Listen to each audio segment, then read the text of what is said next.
Les premiers livres marquants, il y en a eu tellement. Les Schtroumpfs peut-être. Comment trouvez-vous l'inspiration? C'est la vie elle-même, donc l'inspiration vient de partout. À quel moment devient-on écrivain ou auteur de BD? Quand j'étais enfant, je voulais être savant fou. Parce que mes héros c'était Zorglub, Gaston Lagaffe.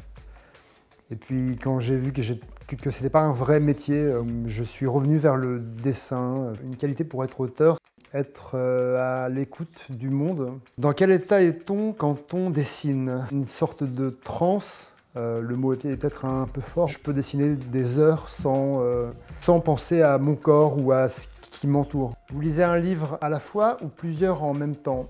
J'en lis des dizaines en même temps, j'en finis pas souvent. Le but que je me suis fixé, c'est au moins d'en finir un avant la fin de l'année. Roman noir ou fleur bleue? Roman noir, hein. Quoique j'en lis pas tellement, c'est vrai, mais je suis plus attiré par le côté sombre de la force. SF ou classique? Oui, j'ai lu beaucoup plus de science-fiction, mais il n'est pas trop tard, donc j'ai lu il n'y a pas longtemps Les Trois Mousquetaires. Je me suis demandé pourquoi est-ce qu'on ne nous fait pas lire ça quand on est jeune. Parlez-nous de votre dernier ouvrage. Ça s'appelle Les Saurochtones. C'est le premier tome d'une trilogie.